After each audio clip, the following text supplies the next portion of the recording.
à tous et bienvenue dans Smart Patrimoine. Smart Patrimoine, l'émission qui vous accompagne dans la gestion de vos finances personnelles, mais qui décrypte également avec vous les actualités ou les enjeux du secteur tous les jours à 13h sur Bismart. Et au sommaire de cette édition, nous commencerons comme tous les vendredis avec l'art à la une, le rendez-vous de Smart Patrimoine en lien avec les actualités dans le monde de l'art.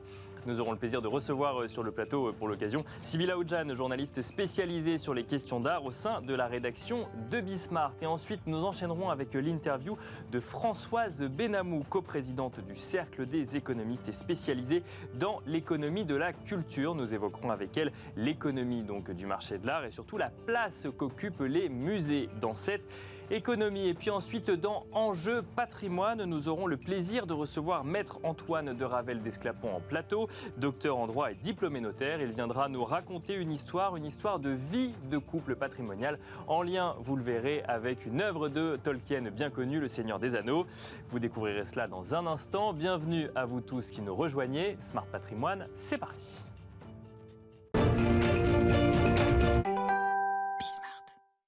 Et nous commençons donc comme tous les vendredis avec l'art à la une, le rendez-vous donc consacré aux actualités du monde de l'art avec Sybille Aoudjan, journaliste spécialisée sur les questions d'art au sein de la rédaction de Bismart. Bonjour Sybille. Bonjour Nicolas. Alors par quoi commence-t-on pour cette semaine d'actualité dans le monde de l'art, Sybille? Alors on commence par une vente qui a lieu aujourd'hui, c'est la vente Santou, cette marque iconique de design qui fête ses 75 ans. Alors la maison Adair organise une vente en hommage à cette marque et donc elle a lieu aujourd'hui à l'hôtel Drouot. Ce sont 150 environ meubles et objets qui vont être vendus et d'une estimation qui varie entre 50 € et 5 000 €. D'accord, des estimations plutôt basses par rapport à aux actualités auxquelles vous faites référence d'habitude. Oui, donc soit pour attirer le monde, soit pour rendre ces œuvres plus accessibles. En tout cas, il y a effectivement des prototypes de modèles assez connus qui sont présents. Par exemple, le prototype pour une variante de la chaise modèle TS, une pièce unique, qui est estimée entre 200 et 300 €. Il y a dans cette vente les pièces emblématiques du designer, qui va d'abord de la chaise paillée, puis aussi jusqu'aux modèles qui sont réalisés avec son cousin Roger Talon. Il y a notamment le mythique escalier M400 et il y a notamment une version rouge laquée qui a été produite pour le musée des arts décoratifs. Donc attention à bien regarder la fiche détaillée des objets avant de faire ces enchères. Et alors la version rouge que nous avons vue apparaître. Côté nouvelle réglementation à présent, Sybille, le Parlement a voté la loi sur la restitution d'œuvres d'art. Vous nous en aviez déjà parlé d'ailleurs. Oui, voilà, on était venu sur ce sujet il y a quelques semaines parce que sur donc, la restitution d'œuvres d'art aux familles spoliées par les nazis, projet de loi avait été voté par l'Assemblée nationale à l'unanimité et donc cette semaine c'est le Sénat qui accepte aussi à l'unanimité ce projet qui concerne 15 œuvres d'art, par exemple le Rosier sous les arbres de Gustave Klimt ou encore Le Père de Marc Chagall. Ces œuvres-là vont pouvoir quitter les collections publiques, ce qui constitue une exception, mais il devrait y avoir une loi cadre pour faciliter à l'avenir les restitutions. En tout cas, nous y viendrons, ce sont les mots de la ministre Roselyne Bachelot. Et alors pour finir dans les actualités du monde de l'art cette semaine a également été marquée par un décès, Sybille. Voilà, donc c'est la pionnière de l'abstraction géométrique Carmen Herrera, peintre américano-cubaine, qui est décédée le 12 février à New York à 106 ans.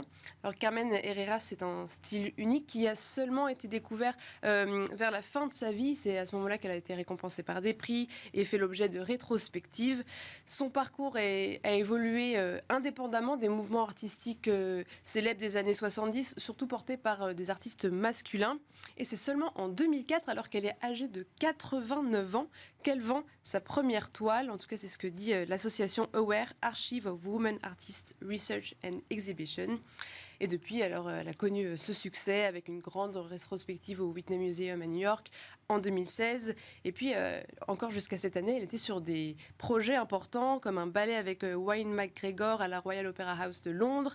Et puis, une exposition qui était prévue à la Leeson Gallery, qui est la galerie qui la représente, qui était pour marquer son 107e anniversaire.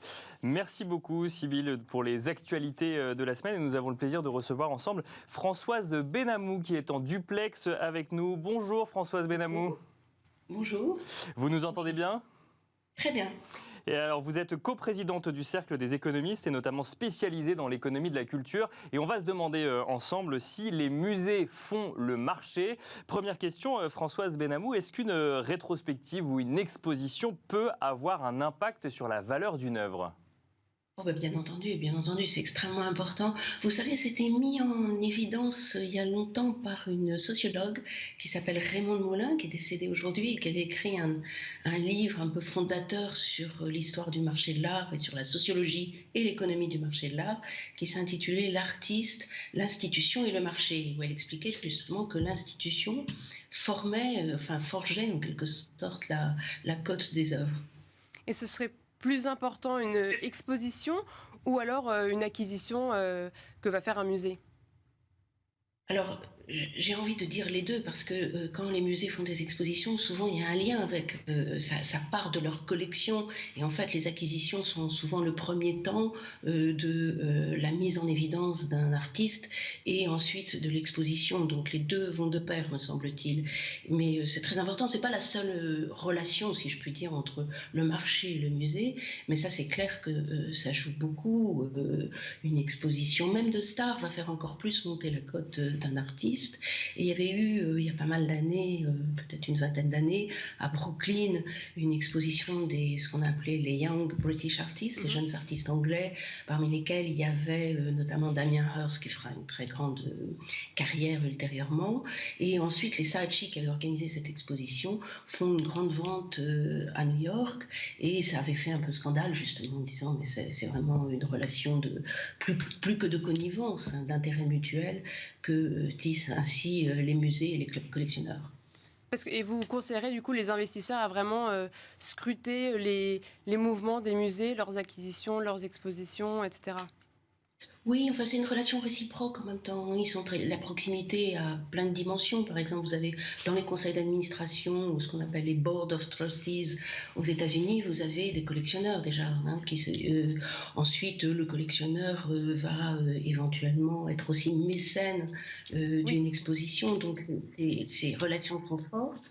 Puis j'ajouterai une autre qui joue beaucoup, c'est le fait que les grands collectionneurs maintenant ouvrent des fondations et les compétences, les talents viennent souvent du public. Hein, je ne parle pas seulement des talents des artistes, mais par exemple lorsque François Pinault fait appel à Emma Lavigne, qui est quelqu'un qui a complètement redressé, donné une nouvelle image au Palais de Tokyo, on voit bien cette relation encore qui se construit entre public et privé, si je puis dire. Du coup, il va y avoir des nouvelles relations entre les musées, pas seulement avec les collectionneurs, mais aussi avec qui vont se tourner plus vers un public et faire un choix plus précis des artistes qu'il faut exposer avec le public. Oui, enfin aujourd'hui, si vous voulez, une politique d'exposition des musées, elle a deux dimensions. Elle a à la fois une dimension qui est vraiment, comme vous le dites, tout à fait tournée vers le public, c'est-à-dire chercher le plus large public, ouvrir le jeu sans doute, et puis en même temps, bien entendu, faire valoir les collections, les nouvelles acquisitions et tisser des relations entre les différents musées. Donc les stratégies des musées sont aujourd'hui très complexes, hein, et le monde s'est ouvert en plus, il y a de plus en plus de musées, il y a une forme de concurrence qui s'établit et à la fois vis-à-vis des collectionneurs pour les achats, c'est devenu assez compliqué là aussi, et en même temps en matière de mise en valeur de tel ou tel artiste, et tout à fait particulièrement dans le monde de l'art contemporain. Et vous nous parlez des collections privées. Est-ce qu'il y a de plus en plus de musées privés qui vont faire concurrence à des musées publics et du coup, ça va avoir un impact sur le marché ? Alors, le paysage français, tout particulièrement, change énormément. C'est-à-dire on a 1200 musées qu'on appelle musées de France, hein, qui sont les musées qui sont labellisés par le ministère de la Culture. Mais au-delà de ça, le paysage muséal a beaucoup changé ces dernières années avec l'ouverture de musées privés, de fondations. Il y en avait déjà, hein, il y en a qui sont historiques comme la Fondation MAG, mais beaucoup d'entre elles sont beaucoup plus récentes et ça donne un paysage totalement transformé et c'est extrêmement intéressant de regarder cela parce qu'on est à la fois dans de la concurrence et de la complémentarité. Je dirais la complémentarité parce que les uns ne peuvent pas faire tout à fait ce que les autres font. Quand vous prenez une fondation comme la Fondation Vuitton, elle a des moyens considérables. Et bon, bien sûr, les musées ne peuvent pas jouer dans la même catégorie, mais en même temps, des complémentarités, celles que j'évoquais, c'est-à-dire le passage de conservateurs des fondations vers les musées ou réciproquement, mais aussi des complémentarités parce que, par exemple, quand vous prenez l'exemple de la Fondation Pinault, elle tisse des liens avec Beaubourg et elle a tout à fait l'intention de construire une politique d'exposition vraiment qui se conjugue avec celle de Beaubourg, qui se construit avec, et ça c'est extrêmement intéressant. Françoise Benamou, vous mentionnez donc une complémentarité entre musées et fondations, entre public et privé, mais aussi une sorte de concurrence. Est-ce que du coup on assiste à des effets de mode, notamment sur certains artistes ou certaines périodes artistiques en matière de valorisation d'œuvres ? Oui, mais ça, il y a toujours eu des modes, hein. Il y a toujours eu des modes, il y a toujours eu des engouements. Rappelez-vous l'engouement pour Buffet, puis après ça a disparu, ou d'autres. Puis il y a des choses qui sont plus établies. Ce qui est certain, c'est que si une grande fondation décide de faire une exposition sur un artiste, les musées ne peuvent pas, ne peuvent pas ne peuvent pas suivre. Et on a le même sujet, je dirais, au sujet des acquisitions, hein. C'est un vrai problème, et notamment dans l'art contemporain. Acheter des œuvres d'art, c'est extrêmement difficile aujourd'hui pour un musée. Je peux vous donner un exemple. Beaubourg, son budget d'acquisition, c'est 2 millions d'euros. C'est rien quand on regarde les prix sur le marché de l'art, notamment contemporain. Un tableau de Hockney récemment s'est vendu à un peu plus de 80 millions d'euros. Donc là, on a un vrai sujet, on a une vraie difficulté qu'il faut essayer de surmonter. Alors, que font les musées? Ils essayent de jouer de plus en plus la carte des donations, c'est-à-dire essayer de conduire les collectionneurs à donner soit à la fin de leur vie, c'est la donation, soit à faire des dons qui sont mis en avant évidemment et qui sont ensuite l'objet d'expositions, etc. Mais c'est une manière de se sortir de cette difficulté qui fait que plus il y a de musées, privés et publics, et plus il y a de musées au niveau international, et plus il est difficile d'acheter, y compris, d'ailleurs j'évoquais l'art contemporain, mais vous avez ça aussi dans un art plus établi, plus ancien. Prenez un Latour qui vient d'être acheté par le musée d'Abu Dhabi, il est clair qu'il n'entrera pas au Louvre. Donc, si je comprends bien, la question, c'est les musées font-ils le marché? Le marché, c'est la question qu'on voulait se poser ce matin. Et le constat que vous faites, c'est qu'on a d'un côté un éclatement des acteurs en matière de musées, et du coup, c'est plutôt les fondations qui feraient le marché, ou c'est caricatural ma vision des choses? Les collectionneurs, c'est un paradoxe, c'est-à-dire à la fois les musées font le marché d'une certaine manière, c'est une instance de légitimation, comme je disais en dernier recours, mais en même temps les musées sont pauvres, donc c'est assez contradictoire, enfin relativement pauvres, donc ils doivent jouer sur les deux tableaux, et c'est vrai que c'est là où la relation avec les collectionneurs va se tisser et se construire, avec, comme je vous disais, des complémentarités, mais aussi beaucoup d'inquiétudes, parce que prenez nos grands milliardaires, ce sont de très grands mécènes des expositions, par exemple les grandes expositions du Grand Palais ne se seraient pas faites sans eux. Alors est-ce que, compte tenu du fait qu'ils ont aujourd'hui leur propre fondation, ils vont continuer à donner l'argent qui est nécessaire à ces grandes expositions? On est dans un entre-deux aujourd'hui, et c'est une construction d'un nouvel équilibre qui doit se faire. On ne l'a pas encore trouvé, hein. Mais il y a un nouvel équilibre de financement qui doit se trouver. Est-ce que vous pensez que les NFT pourraient être une solution pour les musées pour justement se financer? Pour l'instant, non. Pour l'instant, non. Le British Museum a essayé, ça n'a pas été un grand succès. Bon, toutes les modes de financement peuvent s'additionner, hein, mais je crois que peut-être si ça se développe plus encore, ça pourra constituer un élément de plus dans le financement des acquisitions d'un musée. Mais comme je vous l'ai dit, il faut des sommes importantes et il faut jouer sur différentes catégories de modes de financement.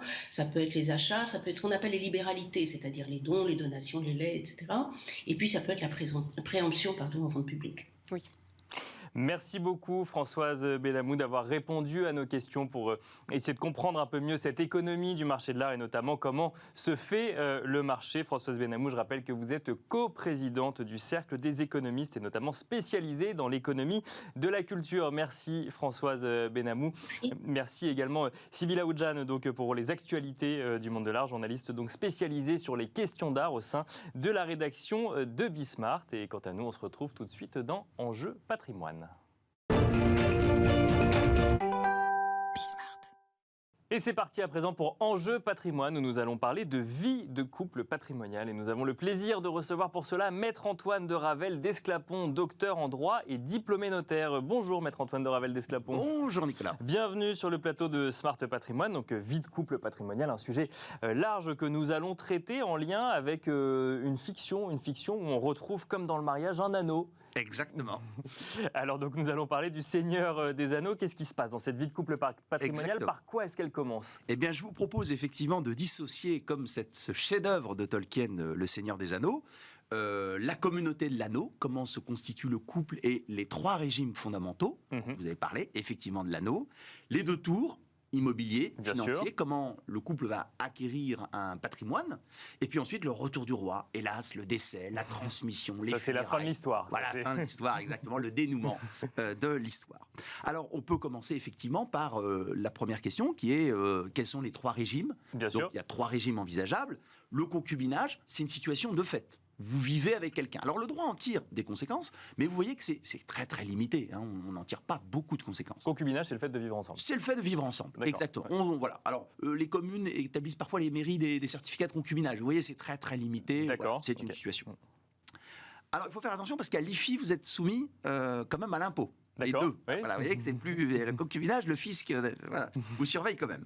Et puis, d'autre part, vous avez le Pacs, alors qui est à tort présenté comme, on dit, c'est comme le mariage, mais sans le divorce. C'est pas vrai. La D'accord, protection ouais. est quand même beaucoup plus faible. On va le voir notamment sur le plan successoral. Mais par exemple, dans le Pacs, c'est un contrat. C'est un contrat soit devant un notaire, soit déclaré à la mairie. Alors, à la mairie, en général, c'est vraiment des formulaires. Et si on se trompe de case à cocher, le patrimoine n'est pas organisé tout de D'accord. la même manière. Ok, ouais. Et puis parfois, les mairies ils perdent parce que c'est pas leur rôle, hein, contrairement à un notaire, de conserver les actes. Donc, soit devant notaire, soit devant mairie, c'est un contrat. Et il y a un contrat qui peut être rompu facilement et qui a tout de suite une conséquence, par exemple, un impôt sur le revenu. Bien sûr. Hein, ouais. Les partenaires de Pacs forment un unique foyer fiscal. Et puis alors, le nirvana, le sommet, là, on monte Le sur les... mariage. Enfin, le mariage, là, c'est l'anneau. Ah, on parle Là, on y est, de l'anneau, voilà. on y est. Donc là, c'est l'anneau.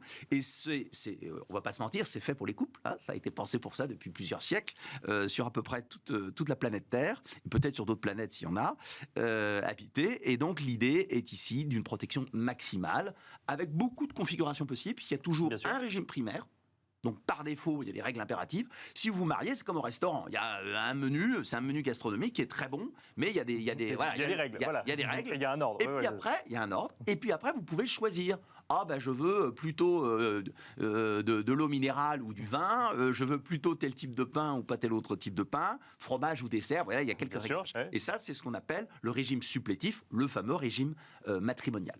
Parce qu'effectivement, il y a plusieurs régimes matrimoniaux au sein du mariage ensuite. Exactement. C'est-à-dire que vous avez ce régime impératif auquel on ne peut pas déroger. Par exemple, l'article 215 alinéa 3 du Code civil dit que si vous êtes propriétaire de votre résidence principale, vous avez une charmante épouse, vous voulez vendre votre résidence principale, vous êtes le seul propriétaire, et bien votre épouse doit intervenir. D'accord. Non pas qu'elle soit propriétaire avec vous, mais ça concerne le domicile conjugal, elle est protégée à ce titre-là. Vous voyez ? D'accord. Donc ça, c'est un effet impératif du mariage. L'obligation de fidélité, par exemple. Bien sûr. Bon. Pas fidélité successive, hein, attention, je précise pour certains qui attendent un peu vite. Fidélité tout court. Voilà. Fidélité tout court, exactement. Et puis, vous avez parfaitement raison, il y a le supplétif. Le supplétif, c'est par défaut, vous êtes marié en communauté réduite aux acquêts, c'est-à-dire ne rentre dans la masse commune que ce qui est acquis pendant le mariage. Donc, ce qu'on appelle communément des régimes matrimoniaux, en fait, Voilà. on Le parle régime de matrimonial, il y en a un par supplétif. défaut. Il y en a un par défaut. Vous ne posez pas de D'accord. questions, vous vous mariez sans contrat, par défaut, il y a un régime. Mais vous pouvez y déroger par un contrat de mariage avant de vous marier Mhm. ou par un changement de régime matrimonial après le mariage. D'accord. Dans Ça, on tous les peut le cas, faire. on va voir le notaire, exactement. Et on dit, écoutez, voilà, moi je suis un entrepreneur, je suis dans des situations à risque, Donc je veux pas que le patrimoine commun soit menacé. Donc je veux que nos patrimoines soient bien séparés par une frontière étanche. Donc je veux être en séparation de biens purs et simples. Mais il y a d'autres formes de séparation. La participation aux acquets, la société d'acquets, vous voyez. Donc on choisit sur mesure et le notaire va vous confectionner un joli contrat de mariage qui, par exemple, tout simplement va choisir la loi applicable. Parce qu'aujourd'hui, vous mariez en France, puis dans 6 mois, vous résidez en Grande-Bretagne, votre épouse est italienne, et bien on se dit à un moment donné, quelle est la loi applicable à mon mariage ? Et c'est pas le lieu de résidence, enfin c'est pas là où le mariage a eu lieu qui fait foi pour la forme, oui. Pour la forme. Donc si le mariage il est devant un druide à Serpe d'Or, parce qu'on est dans un pays dans lequel c'est un druide à Serpe d'Or. Donc là on a quitté le Seigneur des Anneaux, on est dans Astérix et Obélix. On peut faire l'un et l'autre. Ou ça peut être Gandalf. Voilà, bien sûr, pourquoi pas, ouais. Célébré par Gandalf pour revenir dans le thème.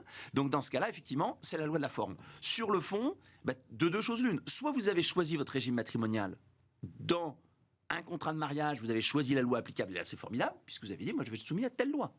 Soit vous ne l'avez pas fait, et dans ce cas-là, on va considérer que c'est la loi de la première résidence commune. C'est intéressant parce qu'effectivement, quand on choisit son régime matrimonial, on a généralement l'impression qu'on a le choix entre séparation ou communauté de biens, alors qu'en fait, il y a beaucoup plus de choix. Il y a beaucoup plus de choix, on peut faire du sur-mesure. Par exemple, quand vous dites communauté, il y a la communauté universelle, mais on peut dire la communauté de meubles et acquets. Pendant très longtemps en France, le régime par défaut, c'était la communauté de meubles et acquets. Puis comme la richesse est devenue très financière, votre émission en témoigne, de moins en moins immobilière, on s'est dit, mais la communauté va devenir énorme, et donc les masses propres de chacun des époux seront très faibles. Et alors justement, en parlant d'immobilier, maintenant on va dans le deuxième volet, finalement, dans les 2 tours. Voilà. Donc on peut commencer par une tour, effectivement, l'achat de résidence, l'immobilier, l'achat de résidence principale notamment. Alors là, on entend souvent qu'il vaut mieux être marié pour acheter quand même. Alors, exactement. Par défaut, vous allez être sous le régime de l'indivision. Chacun va acquérir une quote-part de l'indivision. Et si vous êtes dans une famille qui s'entend bien, autour de vous, c'est que personne n'a connu l'indivision. Parce que dès que connaît l'indivision, il se déchire. Ça, c'est mécanique. Dans les successions, on a observé ce phénomène assez vite. Donc les indivisions, ça peut vite être compliqué, puisque chacun peut bloquer l'autre. Si vous vous mariez, dans ces cas-là, sous un régime communautariste, il est très vraisemblable que votre acquisition sera commune. Ce n'est pas un bien moitié monsieur, moitié madame, c'est il est à nous deux.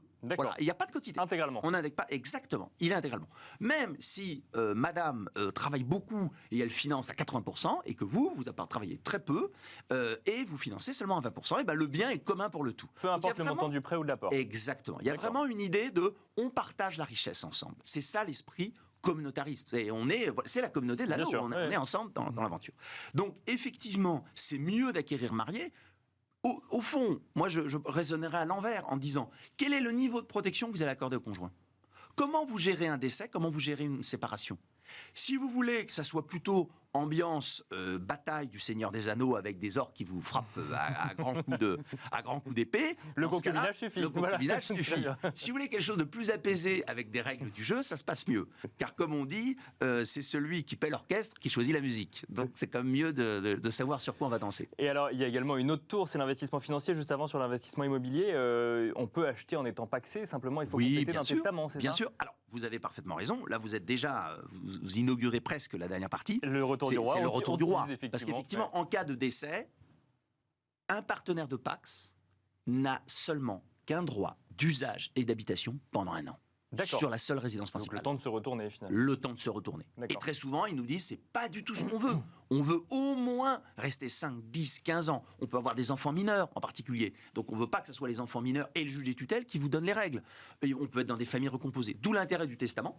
Pourquoi ? Parce que la bonne nouvelle commune au Pacs et au testament, c'est l'exonération totale des droits du conjoint survivant. Donc vous avez intérêt à dire, par un testament, je protège mieux mon conjoint, et de sorte, il pourra non pas hériter, mais être légataire sans payer un centime. Alors on y reviendra du coup dans le retour du roi. Deuxième tour, c'était les investissements financiers. Oui. Alors, le principe est assez simple. Chacun est titulaire de son patrimoine. Ça, c'est la formule la plus simple. Si on est en communauté, le patrimoine est commun. Nous ne l'oublions pas. Donc, monsieur, par exemple, est à la tête d'une entreprise. Les parts sociales sont au seul nom de monsieur. Il l'a créé pendant le mariage. C'est un acquet.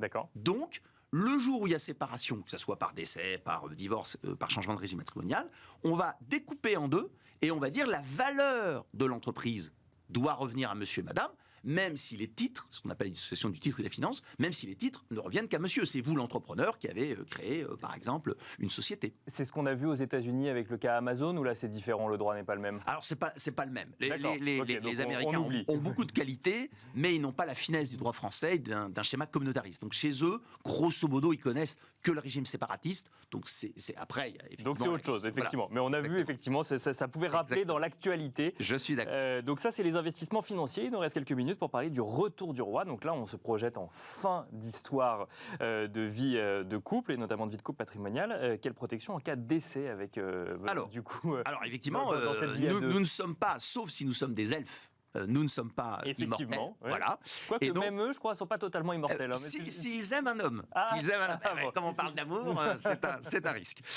Et donc, dans ces cas-là, effectivement, en cas de décès, quelle est la protection du conjoint? Si c'est en concubinage, c'est facile, c'est 0. Ça va assez vite. En cas de Pacs, on l'a vu, elle est très faible. Le mariage, c'est beaucoup plus confortable, puisque simplement par le mariage, vous êtes l'héritier de votre conjoint.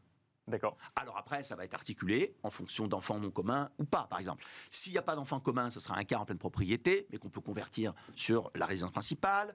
Si on a des enfants communs, c'est aussi ce quart en pleine propriété, mais ça peut être aussi 100% en usufruit.